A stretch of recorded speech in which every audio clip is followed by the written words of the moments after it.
Hey, welcome to today's video. I'm Rick Chapo with DMCA agentservice.com.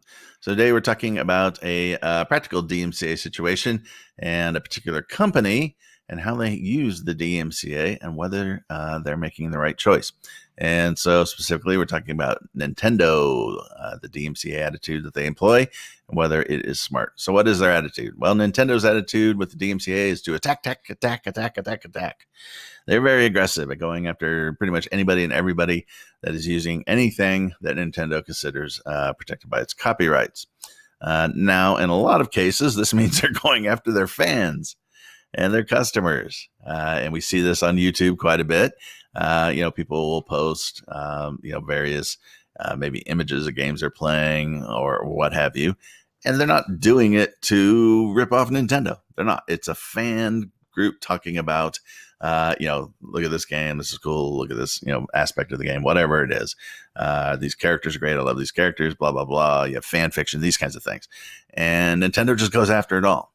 And it's kind of an odd attitude because they're attacking their fans. Do you think it's a smart idea to attack your customer base? Now, to be honest, when it comes to fans and the internet and things that are posted, it can be a little tricky situation. And the bigger the corporation, the harder time they have in understanding how they should treat their customers, because their natural reaction is competitors. They're thinking competitors are stealing our stuff. We have to put a stop to this. And so it's not uncommon to see this attitude, but even with big entertainment companies, you've seen them pull way back on a lot of this. They don't go nuts suing everybody right and left because they realize that, maybe that's counterproductive. What are we talking about with Nintendo? Well, let's just use a recent example that we saw pop up, and that was the YouTube channel for somebody or a person, group, I don't know who it is, named Gilla Sunner. And basically, there was a channel that was created that celebrated Nintendo video game songs and music. And so it's music from like The Legend of Zelda and Mega Man 2 and, a variety of games. And clearly it was a fan. And YouTube, received, I don't even know, 50 dozens, however many it was, DMCA complaints from Nintendo demanding that, all of this be taken down. And let me just say, technically, Nintendo has the right to do that. Legally, they're probably on very solid footing. Maybe there's some kind of a fair use defense, maybe not. You'd have to look at the individual videos. But Nintendo is not like way out on a limb here from a legal perspective. But does it make sense from a business perspective? Because again, do you really want to be attacking your fans?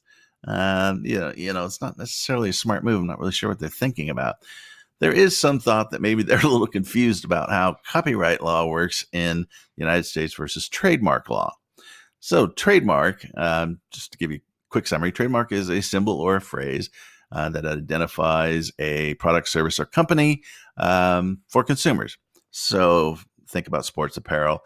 If you see the Nike swoosh, for instance, when you see that swoosh, you associate it with Nike and sports apparel. And so you identify that. Now, under trademark law, you have an affirmative duty to enforce your trademarks. So if somebody is infringing on your trademark or they're using your trademark without permission, you have to go after them. And if you do not, you lose your trademark.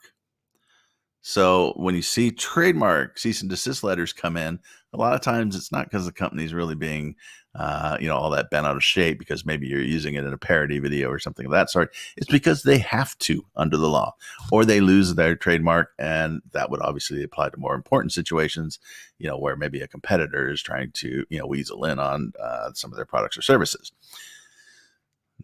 There's not a similar duty under copyright infringement or in copyright law, however. There is no duty to enforce your copyright. And we see this all the time because if you think about, open source software, or you see like Creative Commons where people give out licenses, go use my stuff, whatever you want to do. We see fan fiction. Fan fiction is written and you don't see, the primary source that gave rise to that fan fiction is turning around and suing everybody. Now, there is a defense known as abandonment in copyright law, but that's very hard to prove. And in fact, there are very few cases on it because it's so difficult to prove. You would have to show that the person who owns the copyright has affirmatively abandoned it. So they would have to show that Nintendo has abandoned their copyright by, not only not enforcing it, but not actually using the copyrighted material in any way, shape, or form. And we know that's not the case. They're using these games. They're selling these games. They're selling accessories. The whole deal. It would be nearly an impossible claim to make against Nintendo.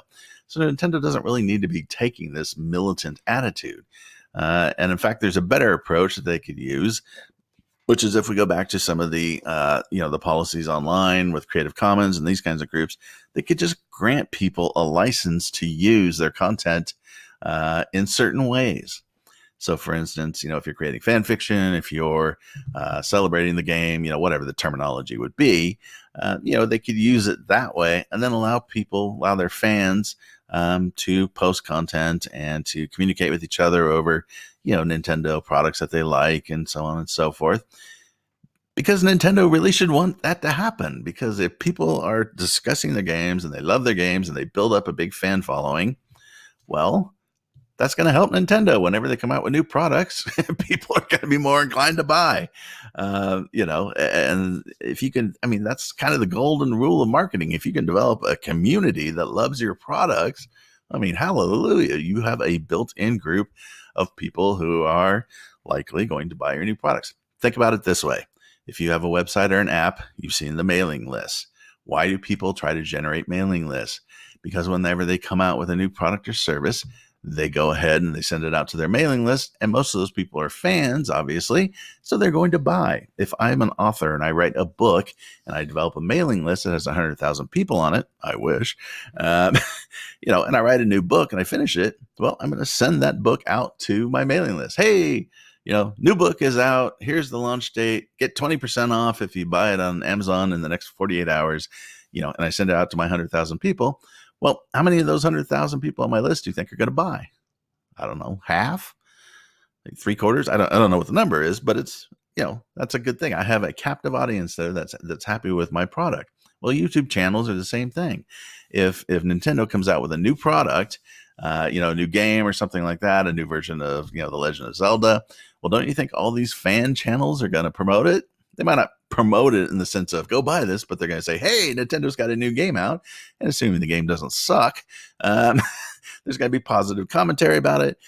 Free publicity. People go out and buy it. It's good for Nintendo. So it's really difficult to understand what Nintendo is thinking with this. Even if they wanted to be highly technical, they could literally have their attorneys, instead of sending DMCA notices, simply contact the people who are opening these accounts and seem to have some kind of following and say, hey, we appreciate you, enjoying our content, enjoying our games and what have you. Just for legal purposes, we want to make sure that, you understand that, we're allowing you to use this copyrighted content and, we're agreeing to this license and here are the terms of the license. You don't have to pay us or anything of that sort, but we just, for legal reasons, want to make sure that we have a relationship here. And then send them over a simple licensing agreement. All the people would sign it. The fan sites would exist. Everybody would be happy, and Nintendo would probably benefit in the long run. In fact, would almost assuredly benefit because their users would be happy, and when new products and services came out, they would have a positive attitude towards those services and those products, and of course, that would translate to sales. So, is the Nintendo DMCA attitude the right one? Well, they can do whatever they want, but I would argue no. It just doesn't make sense in the long run, and from a marketing perspective, it's a loser. So it's unfortunate they take that. Maybe at some point in the future, somebody will move up in the company to a management position where they think this through a little bit better, and they stop attacking their fans. What a concept! So anyways, that's it for today's video. If you have any questions or comments, post them down in the comments section. I'll be happy to answer them.